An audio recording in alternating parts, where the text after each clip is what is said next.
Hello and welcome to another episode of Sports and Songs podcast. We're your hosts, Dan and Andy. Tonight is season 6, episode number 37, the sports edition, Andy. Sports, yep. Today is July 21st, 2025. We got special guest with us here, Lucas. Neighborhood kid Lucas is joining us today. Welcome to the show, Lucas. Hi, yeah. So we're going to talk a little football with Lucas. He's a big NFL fan. Because we don't know nothing about football. That is our weak spot.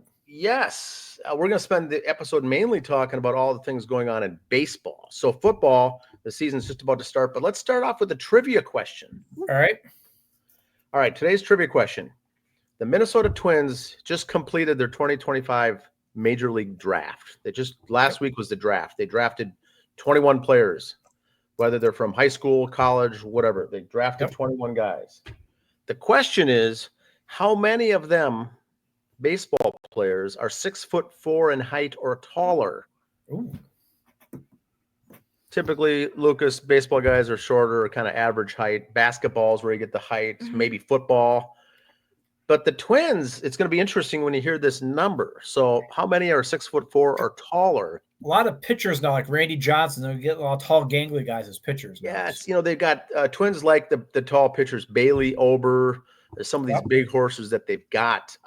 But boy, the draft was very interesting. We'll get to that at the end of the episode, the answer. We'll have the end of the episode trivia answer at the end. But let's talk a little football. And Andy, chime in if you can, if you have any insights.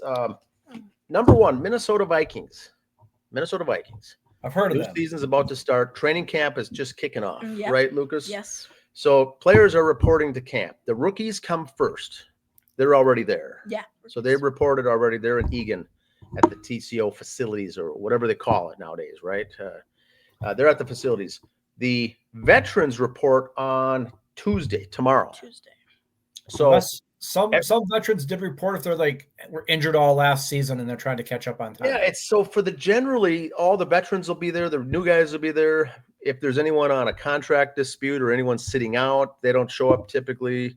If there's something in their contract or if they're injured, like Andy, they don't have to show up necessarily. But for the most part, the Vikings will have all their guys there. And then people show up, families show up to this thing. They go to Eagan and hang out, bring the wife and the kids, and they do all these activities, get a chance to meet the players, get autographs. And that's the same for every team, all 32 teams. So Vikings report Tuesday. By Wednesday at this time, Andy, all the teams will be in camp. Yes. So a handful come today, a handful tomorrow. The rest of them all come on Wednesday. So by Wednesday, we're in full force season. The training camp season, that is, in full force. Now, what I'm going to talk about with Lucas is the Vikings are excited. They got 3 exhibition games, a week off, and then the regular season. But guess what comes up next week already, Lucas? The Hall of Fame game. Oh, wow, yeah. Hall of Fame game is in Canton, Ohio. Lions are taking on the Chargers this year. So they bring a couple teams in that haven't done it in a while. Neither of these teams have been in a Hall of Fame game, I think, since 94. So a long time they haven't been in. But the Vikings, how do you think the Vikings are sitting for the quarterbacks, this situation? I think they'll have a pretty strong season. I think they'll start off to a weak start with JJ McCarthy. Okay. But he'll eventually get his groove on and settle in and do good, yeah. So they picked up Sam Howell in the offseason as kind of like their veteran guy, but he's 24 years old. He's considered the veteran. So he's older, but still you're very young. They didn't go after and get a Kirk Cousins or a last year Sam Darnold to get a veteran, a grizzled vet, coming in. So they're going to go with Howell. They've got Brett Rippon, and they have Max Brosmer, the former Gopher, didn't get drafted, but the Vikings snapped him up, so maybe he'll make the team as a backup or something. And Brett Rippon is Mark Rippon's kid. Yes. So he's got a little football DNA in him. So he did okay, and I think he played Arena or XFL or something before too, didn't he? After college, he went to Boise State. Yep. And then his father, Andy and I saw play for the Washington Redskins. Wow. He played in the Super Bowl. Yep. And won played in the Super Bowl back in the day. And so his kid's going, doing well, good DNA, a lot of football IQ there. Vikings like that. He switched his number to 11 this year. So what do you think about the Vikings backup quarterbacks, Lucas? I think they have really good depth. Yeah, I think they have really good depth than last year and the year before. I'm excited to see like all their quarterbacks, how they fit in this season. And so McCarthy had the entire season off last year. Yep. So he's got a year under his belt, really, from the sidelines. But Learning from the he hasn't played a single down. Never took a snap from center. And a lot of people have high hopes on the Vikings this year. But many people who don't know or don't like or are not sure, they're like, oh, this guy's a rookie. We don't know what he's going to do. So what's your thoughts on that? Is he going to be nervous? He's a stud. Yeah. He all he's done is win, right? Yeah. Won the national championship in Michigan his senior year. Stud at Michigan. Very good. So he should do well. What I was talking about with Lucas before the show, Andy, is that do you think for fantasy points, fantasy this season, J.J. McCarthy's not going to be a guy to pick for fantasy points? Correct. So I don't think he's going to get a lot of rushing yards. A lot of rushing yards. Hand the ball off. Try not to get him hurt. Throw a few passes here and there, but they're not going to be putting up 40, 50 attempts a game. No. So, but that's what all the defenses are going to think. So what if they do come out and pass? I think it'll be unexpected for the first game, maybe this second game, but I think it'll be quickly shut down after. Shut down the doubters. Yeah. Okay. Yeah, he's got an arm. He can sling it, and he's mobile, right? Well, he was before the injury. We'll see. So his injury was to his knee, right? Yeah, torn meniscus. Torn meniscus. So how long does it take to get back from that? We know he's got the green light from doctors, but do you think he's going to be a little sketch? Maybe not running as hard to start off with until he gets used to that being 100% good, even though he's going to be probably skittish to start with. We see that with baseball players sometimes too, Andy, and other sports, NBA guys. You know, they say they're back, they say they're healthy, and then you see them and they're make not too many juke moves and whatnot. And so maybe JJ will have that, but I think personally they're going to be running the ball a lot. They got Aaron, who's the running back? Aaron Jones. So they got Aaron Jones. They picked up. They have Jordan Mason is who they have picked up as well. They drafted Trey Stewart. They have Xavier Scott and Ty Chandler. Oh. So it could be a two-headed beast, Andy, do you think? Probably because, they got good receivers. They got Jefferson, and they got the TJ, the tight end. That Houshmandzadeh. Yeah, him. Now, and they're going to lose Addison unless he gets work release or something like that because he's got legal issues.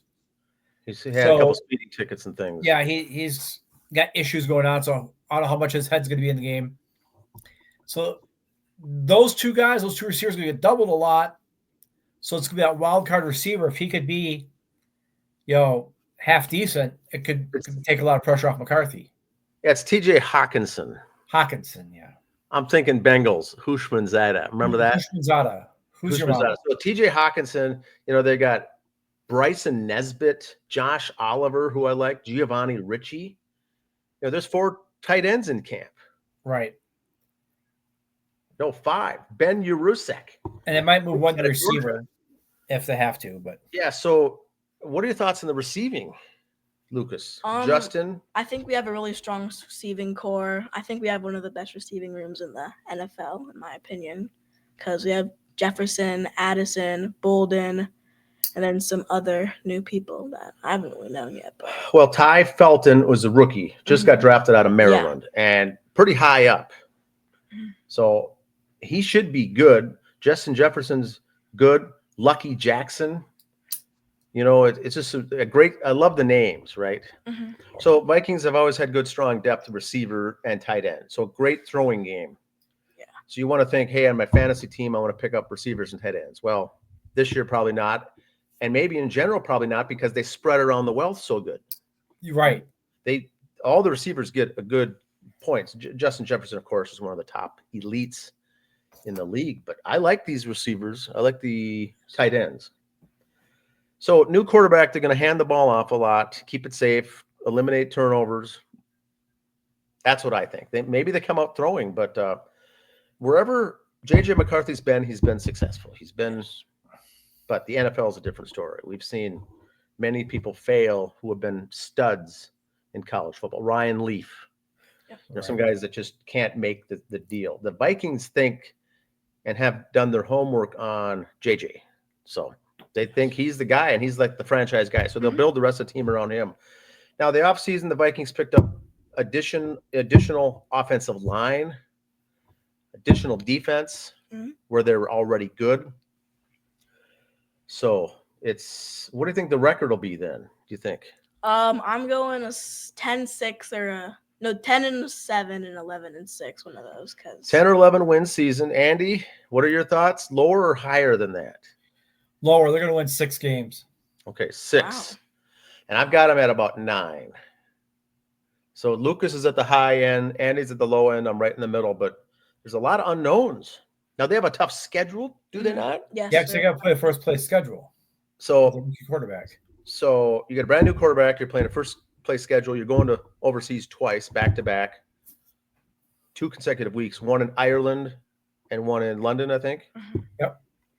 So the schedule's tough, but playing at home is good. The U.S. Bank Stadium. Have you been to a game? U.S. Bank? Never been to a Vikings game. Okay. What pro football game have you been to? Have you been to any pro football? Been to a Cowboys preseason game once. Cowboys Jaguars. AT&T. AT&T, yeah. Jerry Jones, baby. Jerryland. Jerryland. Oh my. Yeah, that was when that was built, that was the number 1 arena. So Vikings are going to win 11 games, and then what? You go to the postseason. I think they're going to get first rounded in the postseason. If they even make it, I think they're going to get Lose in the first round? Yeah. So out in the first round, even if they make the playoffs, is what Lucas thinks. We'll come back and watch this show when December rolls around to see how far they go, because we'll have another gentleman on here in about 2 weeks to do a Vikings preview, game by game. Every game, we bring on a special guest. He'll do every game, kind of win, lose. What do you think the record will be? We'll do the same thing with a friend that we bring in for the Gophers football as well. So we'll do something similar to that. But it should be exciting nonetheless, right? Win or lose, this will be a good year for excitement. Oh, yeah. They're going to be close games. Don't get me wrong. Yeah, it's going to be fun stuff. And although they're not playing in that Hall of Fame game, that does kick off a week from Thursday, Andy. A week from this Thursday. 7, 8, 9, 10 days is going to be football on television, Hall of Fame game. So that's at Tom Benson Stadium in Canton, Ohio. They have that first game. So those teams will play 4 games. The rest will just play 3, and then we're back into regular season again. So anything else from the Vikings, Lucas, that you can think of? Any other thoughts? Kicking game, punters, kickers, D-backs. I think we're going to have another really strong defense this season because we still have Brian Flores. And, yeah, I think most of our wins are going to be defensive. Yeah, so when he did mention Flores. Now, Andy, during the last part of the season, the speculation was that he's so good that some team's going to snap him up for a head coach job or a defensive coordinator job. He's still here, still with the Vikes. That's good news. Yep. They're going to be tough. Mm-hmm. If Lucas is right and they do make the playoffs, he will be a head coach next year somewhere. Yeah, I could see that. We'd have the highest paid defensive coordinator in the league, one of the two. He's a worth it guy, so he's going to be paid high. Now, the last thing I'm going to say is head coach. What's his name? Vikings head coach. Kevin O'Connell. Kevin O'Connell. So KOC always seems to be the quarterback whisperer, right? So far. So whoever the Vikings have at quarterback, he seems to turn them into studs. Yeah. So if that's the case, JJ McCarthy already is good, talented quarterback. It'll be fun to see how he develops. But maybe like Lucas said, slow start, maybe lose a game or 2 to start with, and then get in the rhythm. All right. Well, thanks for coming on the show, Lucas. Yeah. Thanks for your time. He's got an Eagles jersey on for the listeners out there. Saquon Barkley jersey in the house for 2-6. All right. Thank you. Thanks, Yeah. Lucas. Feel free to stick around here. We're going to finish up the rest of the show. Yeah. Feel free to listen in. We're going to talk a lot of baseball. You'll probably know a lot about baseball as well, I'm sure. But We can talk a lot of things here. Yeah. My stuff around here. Starting town ball. These are as of today after yesterday's games. Crow River B. Okay. Young America 9-2. Watertown 8-3 a game out. Delano 7-3. Plato 7-4. I was at the Watertown Plato game last night or yesterday afternoon. okay. That's where I got this little duck. Thanks to Jeremy Qualls. Watertown was down 2-0 until the 8th. They batted around, put up a 5 spot, pulled it out. They're going to be a tough. tough division. We got 4 good teams there, 3 make state. So we'll see. And so we're going to be covering that as well the next couple of weeks, going to a bunch of those games because this could be the toughest district in the state, right, Andy? Yep. 7B, okay. Yeah, and here's the C final standings. Glencoe, Cologne, Broughton are your top 3. Hamburg, Arlington, Norwood. And then you got your play-in game. Now here's the rest of the schedule. C and B games. Now there is other B games. I just listed the ones that are conference games that matter. They're account standings. Okay, so tomorrow, of course, the 7C playoffs begin. B got Westonka at Delano. 7C continues on Wednesday, Thursday. C regional games again. Friday is the big day. Watertown at Young America. Delano at Plato, Carver, Green Isle. As I showed the standings before, Watertown's a game behind Young America. Young America did beat them earlier in the year, so that's going to be tight. Are you going to the Young America game, Andy? Did I go, or am I going to go? Are you going to? If I get all my homework done and get my chores done after work that day, I might plan on going to that game. That's going to be a doozy right there. Yep. And then then you see Sunday, the 7C playoff games 3 is necessary. District 7B playoffs begin Sunday the 27th with the play-in game, Green Isle versus Westonka at Watertown, 2 p.m. If you're at that game, you might see this. There we go. Yes. There we are. We are sponsoring the grounds crew there, so be kind to your grounds crew. That'll be our logo there. We're sponsoring the grounds crew at the tournament. That's what the shirts will look like. I can't wait to see them. It's the first year we've done this. Now, I don't have any standings for the Section 2 because it's 2 teams from the Crow River and the rest of the River Valley East League. There's their playoff schedules. It's just the seeds. I don't know who's seeded where. As of the time we went on air, I did not see any seedings yet.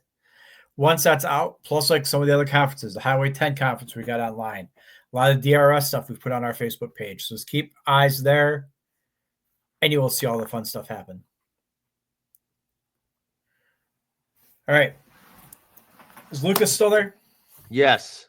All right, Lucas, this is the part where a soapbox. If you don't know what a soapbox is, when they say somebody gets on their soapbox, that means I got something to say. I got to get off my chest. Back in the day, you'd get up on a soapbox in town square, so you stand higher, your voice projects, and people can hear what you got to say. This is one of the best segments that we have. I got something important to say. Does each week. Award-winning segment, by the way. Yes, we like to say it's award-winning. It is. It is. Emmy. WNBA player girl, the gals wore these shirts pregame. Pay us what you owe us. As you know on the show, I love me my WNBA. I love that game better than the NBA. I like it better than a lot of colleges. But in your 25, 30 years, 40 years you've been around, girls, it feels like 40, but they've been around 20, 25 years, you have lost money every year. That's just, sorry, the nature of the beast. That's business. Pay us what you owe us. If I was at a company losing money, I'm not going to get a raise. If the company's losing money, I don't care how good a salesman I am. I could be top salesman for my company and sell more widgets than anyone in any other company, but if my company's losing money, I ain't getting a raise. Now, I'm not saying get rid of the WNBA. I love it. They're owned by NBA teams, so if my company's losing money, I don't care how good a salesman I am. I could be top salesman for my company and sell more widgets than anyone in any other company, but if my company's losing money, I ain't getting a raise. Now, I'm not saying get rid of the WNBA. I love it. They're owned by NBA teams, so like we've said before, in Japan for baseball, if your team wins the world championship there, but the parent company who owns you loses money overall, you could get a pay cut being on the world championship team. You could lose money. Wow. Right. Now, with this said, here at the Timberwolves, A-Rod and his team own both the Timberwolves and the Lynx. Mark Laurie, yes. They have the money, but do you really take from the Timberwolves to pay the Lynx players? That, okay, maybe there's a few stories in the Bible where that happens, but this ain't the Bible. But you don't pay the CEO big money. Go, oh, you know what? This janitor, he's helped our company too. The janitor crew doesn't make that department kind of is losing us money, but let's give them more. No, sorry, girls, it doesn't work that way. Your product has to make money. College sports, swimming and diving team doesn't get NIL money. Football and basketball do. Still love my swimming and diving though. Sorry. So Andy, is it? I don't have a problem with the shirts, but the phrase, should it have been worded better? Well, pay us what you owe us. They're in a collective bargaining right now. This was a good move on their part. Shows unity amongst all of them. All the players wore it during warm-ups. Not most of them, not 99% of them, all of them. So that, to me, was a good part that they're all together on this. The Caitlin Clarks of the world, the Angel Reeses of the world, even the Paige Beckers of the world. You've only been there a couple of years, ladies. Settle down. Some of these guys like Brianna Stewart there, some of the others that have been there for a while. They've helped raise the league. They should get more money, yes. Not saying every player should get the same. Better players should make more. Stat I looked up earlier today, the lowest paid player in the WNBA makes, let's see, I still have the stat here, $62,285 if you got 2 years or less experience. 3 years or less, you make $78,800. So $62,285. I figured that out. That's $30 an hour if you worked a 40-hour week job. So they're getting paid. So put that in perspective. Okay, wow. You're making $30 an hour. You work 40 hours a week. You're going to make as much as the lowest paid WNBA player. Okay. I'm not saying that's good, bad, or indifferent. I'm just trying to give you something to relate it to. A little gauge, yes. To relate it to. So there's that. Here's one thing Casey said here. We've got a long way to go. We're going to use this weekend to show our value and our worth. Good idea, but not really, because your all-star game, you play no defense. You don't do no fundamentals. It's a fun practice. This should have been your statement going into the playoffs. Yes. Not all-star weekend. So Andy, Lucas here is new to the show, and we always talk about the NBA men. The NBA players make fortunes. Yeah. Players, there's astronomical numbers, huge. Yep. And other sports, they're high, but NBA is just off the charts. And then they're in a league where the women on the side of it is the WNBA gets paid the least, the lowest, the cheapest, way low. So they're trying to get it not even out, but a little closer. And so I think the shirts should have said, pay us our value, or pay us what our value is or something. We showed the numbers earlier this year. There was WNBA games, Caitlin Clark games, that were getting higher ratings than the playoff games for the NBA. Yes. And the last 2 or 3 years has been huge. So just saying, they're all eyes on Caitlin, but she's bringing money to the league. Do we need more Caitlins? Yes. Is there more coming? Yes. But we got to get there. But pay us what you owe us. Right now, the ladies are getting the contract paycheck from what they signed to their contract. So why would they pay them more than that? Should their salaries go up down the road? Yes, I do agree with that. But the terminology, I think, could have been more successful, and rather than pay us what you owe us. Yeah. they're not getting stiffed on their contract. They are getting what their contract Yeah, says. it's like no one's been paid for. They're not getting underpaid, but yes, they want to try to get more, and I think they will.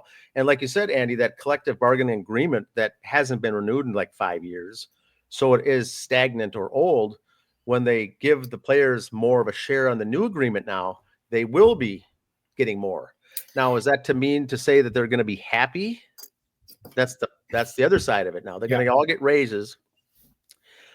And I'm sure in a year or two, they're going to say, we need a bigger raise. So the WNBA management is in a sticky corner, I think. It's not going to be a no-win. It's going to be no win. What some people could help out with, companies could help out with, is when it comes to marketing and advertising. Let's help grow this brand by, instead of getting, locally here for the Timberwolves, they got, what's his name? Nas Reed for an insurance commercial. Yeah. Get some of the girls from the Lynx to do it. Get their faces out there instead of grabbing the 6-string guy from the Timberwolves. Get the 1 or 2 string from the Lynx and get them out there. Ads. Yeah. So, more local news. We kind of keep it with Minnesota-based local stuff here. Joel Friedrichs took second down there. And also he made the National All-American team for the 19U up in Fargo this weekend. Yes, he's a friend of the show. We've interviewed him before on the show twice. Yep. Had him and his dad. Very good. I posted his interview on our social media, on our Facebook and that, his interview afterwards. Very, very well-spoken young man. Very proud of you. And his brother hurt his ankle in the same tournament. So that's why it was all, after we picked a favorite, picked all Joel. Usually it's all sorry. Twin brother. Now it's Joel. Yeah, they're both good. Playing favorites, but Titan hurt his ankle, so it was the Joel show for the weekend. So hope you get better, Titan, and congrats to Joel. Thank you. He's going to be a Golden Gopher here in a couple of years. Yep, both those guys. Drew Hellison, the Ducks, signed for 2 more years, so he'll be a Duck on paper for a couple more years. Ducks got a lot of young players on there. Yeah, they didn't do well last year, but any sport, you got a really young team, that's going to happen. That's the team you want to watch. When you see a team do real bad for any sport, look at the roster. If they're all young players, go, I'm going to watch them for a little bit, see what happens. Take a couple years to mature. Yep. He's a local Farmington kid. Yep. Friend of the show. Yep. He's been in my house, Lucas. Oh, wow. Local boy again, Rich Hill, signs with the Royals. Now they got called up. This makes consecutive. He's pitched every season from 2005 to 2024. This guy was pitching before you were born, Lucas. He was, literally. And he's a lefty. Yep. The lefties who don't get hurt and don't throw 100 miles an hour can stay in the league many, many, many years. And he's proving that, yep. And he's proving it. He's not a Hall of Fame guy. He's not a big workhorse stud, but he gets it done all the time. And there's a shortage of these kind of pitchers. And he stays in the hunt. I mean, it's unbelievable. Modern day Jamie Moyer. Oh, yes. Hockey Day Minnesota announced their matchups this year. And that's why I go over because I want to say something on these matchups. Okay. They're doing it 2 days. So Friday, the Iowa Wild are going to play against Milwaukee. Okay. And then Saturday, it's Hastings and Park Cottage Grove. Girls, Hastings and East Ridge boys. Rock Ridge and St. Thomas Academy boys. And then that night, Minnesota and Florida at the casino. Now, yes, St. Thomas Academy, hear me out on this. I don't consider them this. None of the big, beautiful schools are there. Not Eden Prairie, not Minnetonka, not Edina, not the fancy big city schools. I like they kept it smaller like this. This is what it's about. I like that. Now, Andy, what's the name of the Excel Energy Center going to be? It's Grand Casino Arena. It says right there at the casino. There you go. So they renamed, new naming rights going to take. So it's going to take some getting used to, right? It's going to be very confusing when concerts come out. They're playing Grand Casino. The arena or the casino? The casino or the actual? The casino's arena. That's what it's going to be called now. Yep. That's always Watch fun. the ticket scammers to nail you on that one. Hockey Day in Minnesota. The Florida Panthers and Hockey Day in Minnesota. That doesn't get any more American than that. Here, The Southern Stanley team. Cup champion. Dallas Stars, Vegas. I'm not a fan of the. Didn't the Panthers win the Yep. Yes, Stanley twice. Cup champion. Yep. And Tampa Bay won twice. 3 And times. Vegas, 5 or 6 of the last 5 years, 5 of the last 6 years are Southern teams that won the Stanley Cup. So 6 of the last so 8. weird to say that. 6 They of the have 8 to the cactuses 14. and palm trees in those states. Here's the preseason Missouri Valley football rankings. Okay. With 39 of the 42 first place votes, Bison. Go Bison, North Dakota State. Jackrabbits second, South Dakota Coyotes number 3. They're going to be tough. Blah, blah, blah after that. So there we go. Bison. Gotta love it. Horns up. Horns up, baby. That's it, man. That's my little segment of the show. So all I've got is some baseball. So Okay. town ball we talked about earlier is going to be wrapping up. Either they're done now or the teams will have till I think Saturday to get the Friday, sorry, yep. And then the rest are going to be starting with the postseason and playoffs. Everyone's in it once again. No matter what your record is, you get a game in the playoffs. It's not just top caliber teams. Everyone makes it. I overheard someone this last weekend saying, I think, my friend's son's team is going to be in the playoffs for town ball. Every team does make it. Everybody is, so settle down. Everyone's in. It's like, like high school sports. You all make the playoffs. Then it's going to be easy out the first couple rounds. It's going to be weed out process until you get to the bigger games. But yeah, we're going to be hosting the next 2 weeks at the Region 7B in Watertown. And then we'll be out at Brownton for the 3 weeks, the state tournament. Now, over 35 baseball, the Fed, they've got till the 29th to get all the regular season home games in July. And they're putting together some what-if scenario brackets on the Federal League Baseball right now for the senior men's of who's going to end up where because of the competition the last couple of years, how good that's been. Though that season will be wrapping. There's also been, because of the rain, Andy, tough to get games in. And now you only have a certain number of days to get the makeup games in before the season ends. So the managers are doing a lot of jockeying around to get these games in, and it's supposed to be rainy this week as well. Well, like we said before, these guys that play in these are volunteers. They're not getting paid. They got like real jobs during the day. They go to they can't play on a Tuesday afternoon. They got to work. Yes. It's got to be at night. So they have to have, during the week, it's got to be night games because they're still working all day long. So it's going to be very interesting. But next week's show, all the 35 plus will be done. The town ball regular seasons will all be done. Everyone will be in the postseason as of that. Now the 50 plus league goes through late September. So Now I got one question for you on the 35 plus league, and I should have asked this to you last week for anyone on. Can a player play both town ball and 35 plus at the same time? If both teams are at the playoffs, if he's man enough, can he do both playoffs? Well, so this is the argument is typically if you're playing one, you don't want to play for the other. If you've accepted that you can no longer compete or play at the town ball level and you come down and play 35, you're going to be probably an automatic starter and a stud on the team. You're probably going to want to play the state with that team. If it's the other way around and you're playing up, you may want to play, but those dates are now going to all overlap, and now you got to pick. Okay. And so the managers who allow them to do it, some managers, I don't think they do. They say, you make a choice. I can't have you riding the fence. Yep. So manager by manager will say how they want to have it done. But there are some guys that do both. And I think the allegiance is obviously going to be to the town ball team if there's a tie in it. They're always going to go to the town ball, even if it means riding the bench for the town ball versus being a starter in Federal League. But that's there never used to be crossover. You were one or the other, but now there's a handful of guys that do play both.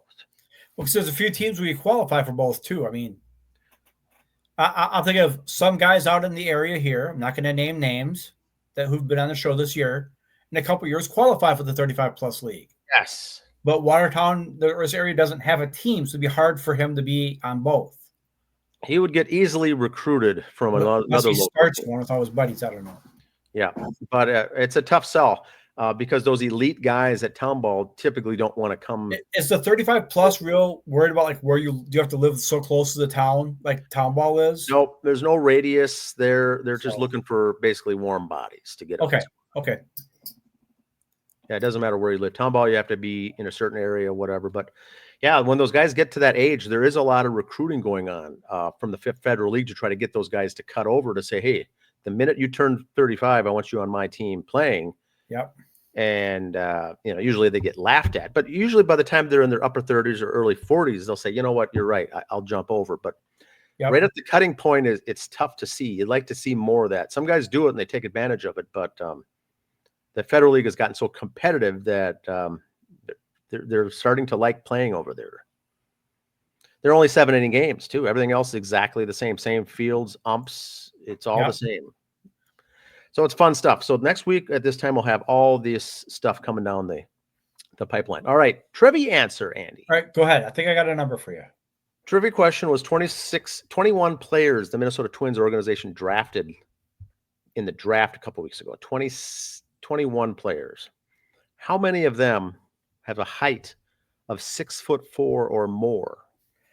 Well, just to put it in perspective, 21. Randy Johnson was 6'10". Okay.